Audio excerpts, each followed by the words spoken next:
Okay, so let's talk about this example right here. The question is asking, what is the concentration of OH minus ions in a hydrochloric acid solution whose hydrogen ion concentration is 1.3 m? So this is the equation we're going to use to solve that.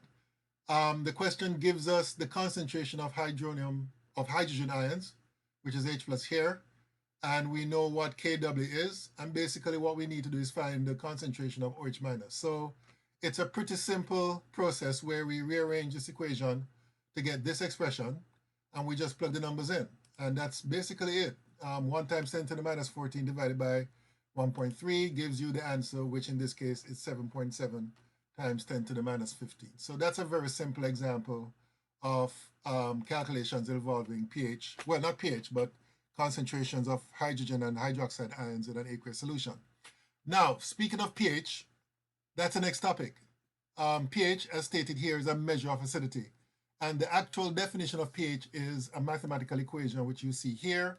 pH is equal to minus log the concentration of H plus, all right? So if you look at this equation closely, you'll see that because of this negative sign, the higher the concentration of H plus, the lower the pH, all right? So if the solution is neutral, the concentration of H plus is equal to the concentration of OH minus, right? We said that before.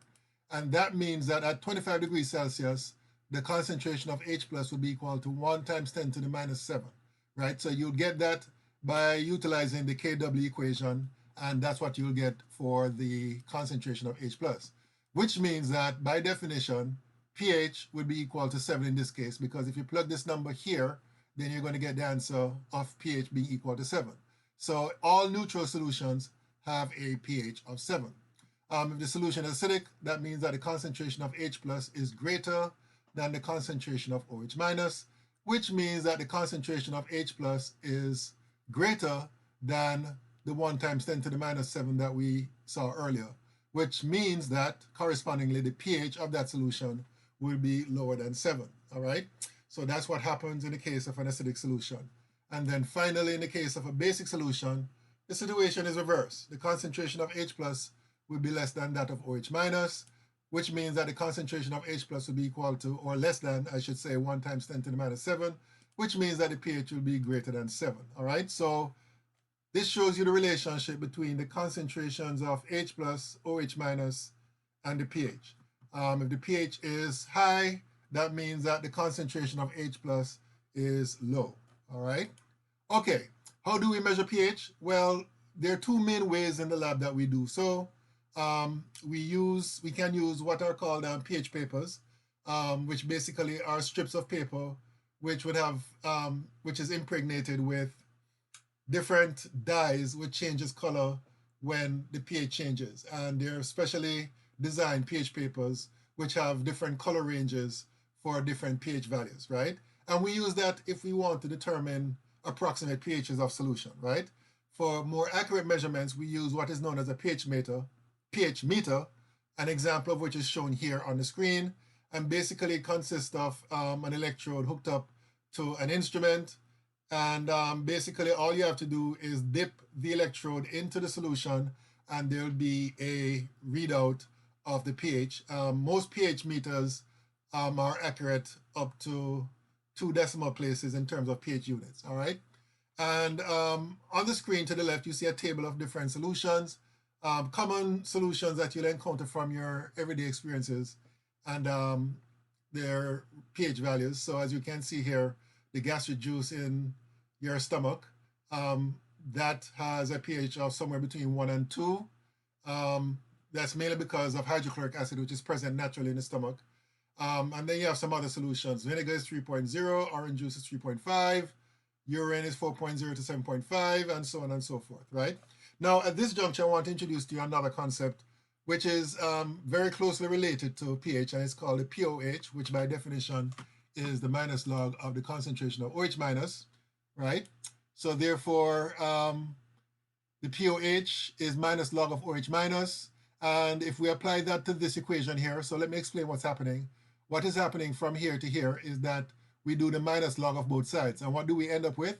We end up with minus log of H plus minus log of OH minus, and that would be equal to log of 1.0 times 10 to the minus 14, which gives you 14.00, all right?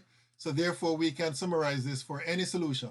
The pH plus the pOH is equal to 14.0, 14.00, right? So that is true for any aqueous solution. The sum of the pH plus pOH is equal to 14.00. So here is an example of a question. It gives you the pH of rainwater as being equal to 4.82. And the question is asking what is the concentration of H plus in the rainwater. So basically pH is equal to minus log of H plus. So in order for us to calculate the concentration of H plus, we have to rearrange this, which becomes concentration of H plus is equal to 10 to the minus pH. And therefore all we have to do is put the number 4.82 for the pH in that equation in your calculator, and this gives you the answer of 1.5 times 10 to the minus 5 m. All right. So that's it. That's basically the answer to that question. The next question, they gave you the concentration of OH minus ion in a blood sample, which is 2.5 times 10 to the minus 7. Question is asking what is the pH of the blood. Well, there are a couple of ways we could do this. I would find the pOH first, right? Because we know that the sum of pH and pOH is equal to 14. So what I would do is find pOH, which is minus log of OH minus, which would be in this case minus log of 2.5 times 10 to the minus 7. And then once I get that number, I basically subtract it from 14.00, as shown here, to get the pH, which works out to be equal to 7.40. All right? And that's basically how that is done. Okay, I'm going to stop here. The next video, we'll be talking about the difference between strong and weak electrolytes, strong and weak acids, and other related topics. So until next time.